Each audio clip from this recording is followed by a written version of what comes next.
నమస్తే, welcome to 929 TV. నేను ప్రియాంక. భారతదేశ ఆర్థిక వ్యవస్థలో కుటుంబ ఆధారిత వ్యాపారాలకు ఎంతటి ప్రాధాన్యం ఉందో తాజాగా విడుదలైన అత్యంత విలువైన బిజినెస్ ఫ్యామిలీల జాబితా మరోసారి చూపిస్తోంది.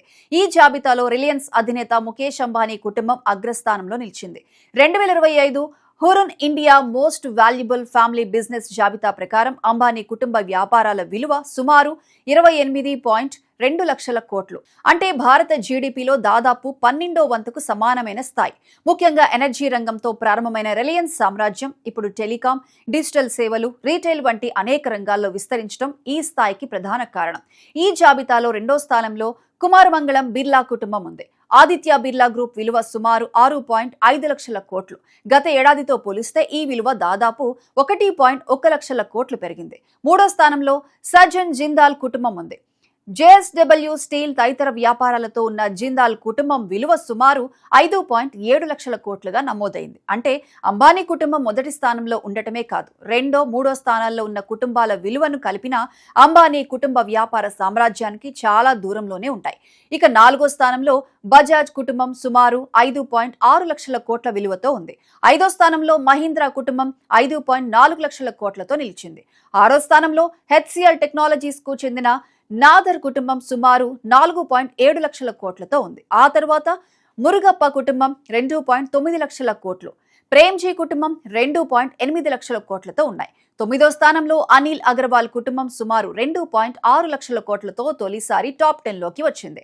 పదో స్థానంలో ఏషియన్ పెయింట్స్ తో సంబంధం ఉన్న చోక్సీ వకీల్ కుటుంబాలు సుమారు 2.2 లక్షల కోట్ల విలువతో నిలిచాయి. ఇక్కడ అసలు ఆసక్తికరమైన విషయం ఏమిటంటే ఇవి కేవలం సంపన్న కుటుంబాల జాబితా కాదు. ఈ కుటుంబాలు నిర్వహిస్తున్న కంపెనీల విలువలు, వాటి వ్యాపార ప్రభావం, ఉద్యోగాల కల్పన, దేశ ఆర్థిక వ్యవస్థకు చెల్లించే పన్నులు వంటి అంశాలు కూడా ఇందులో కీలకంగా ఉంటాయి.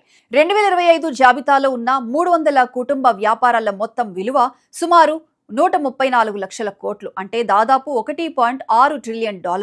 ఈ కుటుంబ వ్యాపారాలు కలిసి 2 మిలియన్లకు పైగా ఉద్యోగాలను కల్పిస్తున్నాయని, గత ఏడాది సుమారు 1.8 లక్షల కోట్ల పన్నులు చెల్లించాయని నివేదికలు చెబుతున్నాయి. మరో ముఖ్యమైన మార్పు ఏంటంటే భారతదేశంలోని కుటుంబ వ్యాపారాలు కేవలం సంప్రదాయ రంగాలకే పరిమితం కావడం లేదు.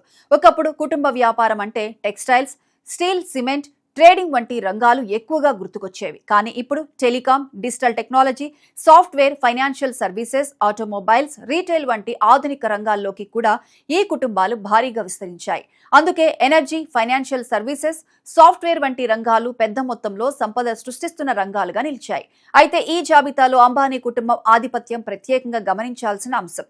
28.2 లక్షల కోట్ల విలువతో అంబానీలు మొదటి స్థానంలో ఉంటే రెండో స్థానంలోని బిర్లా కుటుంబం విలువ 6.5 లక్షల కోట్లు మాత్రమే. అంటే మొదటి స్థానానికి రెండో స్థానానికి మధ్య భారీ అంతరం ఉంది. రిలయన్స్ ఎనర్జీ నుంచి టెలికాం, రీటైల్ వరకు విస్తరించడం వల్ల ఒకే కుటుంబ వ్యాపారం అనేక రంగాల్లో భారీ స్థాయిలో ఉండటం అంబానీలకు ప్రత్యేకమైన బలంగా మారింది. అయితే ఇక్కడ మరో కోణాన్ని కూడా చూడాలి. కుటుంబ వ్యాపారాలు ఎంత పెద్దవిగా మారితే అంతే పెద్ద బాధ్యత కూడా వస్తుంది. తరతరాలుగా కంపెనీలను కొనసాగించడం, సరైన వారసత్వ ప్రణాళిక రూపొందించడం, కుటుంబ సభ్యులతో పాటు ప్రొఫెషనల్ మేనేజ్మెంట్ ను తీసుకురావడం, ప్రపంచ మార్కెట్లలో వచ్చే మార్పులకు అనుగుణంగా వ్యాపారాలను మార్చడం చాలా కీలకం. హురున్ నివేదిక ప్రకారం ఈ 300 కుటుంబాల్లో 227 కుటుంబ వ్యాపారాలు రెండో తరం నాయకత్వంలో ఉన్నాయి. 50 కుటుంబాలు మూడో తరంలో, 18 కుటుంబాలు నాలుగో తరంలో ఉన్నాయి. అంటే భారతీయ కుటుంబ వ్యాపారాల అసలు సవాలు సంపదను సృష్టించడం మాత్రమే కాదు, దాన్ని తరతరాలకు విజయవంతంగా కొనసాగించడం కూడా. మొత్తంగా చూస్తే ఈ టాప్ 10 జాబితా భారతదేశంలో సంపద ఎలా నిర్మితమవుతుందో ఒక పెద్ద చిత్రాన్నే చూపించింది. అంబానీ, బిర్లా, జిందాల్, బజాజ్, మహీంద్రా, నాదర్, ప్రేమ్జీ వంటి కుటుంబాలు తమ పూర్వీకులు ప్రారంభించిన వ్యాపారాలను కాలానుగుణంగా మార్చుకుంటూ భారీ కార్పొరేట్ సామ్రాజ్యాలుగా తీర్చిదిద్దాయి. టాప్ 10 కుటుంబాలు మొత్తం విలువ సుమారు 40.4 లక్షల కోట్లకు చేరడం అంటే ఈ 10 కుటుంబాల వ్యాపార విలువే ప్రపంచంలోని అనేక దేశాల ఆర్థిక వ్యవస్థలతో పోల్చదగిన స్థాయిలో ఉందని అర్థం. అందుకే ఈ జాబితాను కేవలం ఎవరు ఎంత ధనవంతులు అనే కోణంలో కాకుండా భారత ఆర్థిక వ్యవస్థలో కుటుంబ వ్యాపారాలు ఎంతటి శక్తిగా మారాయో చూపించే ఒక ముఖ్యమైన సూచికగా చూడాలి.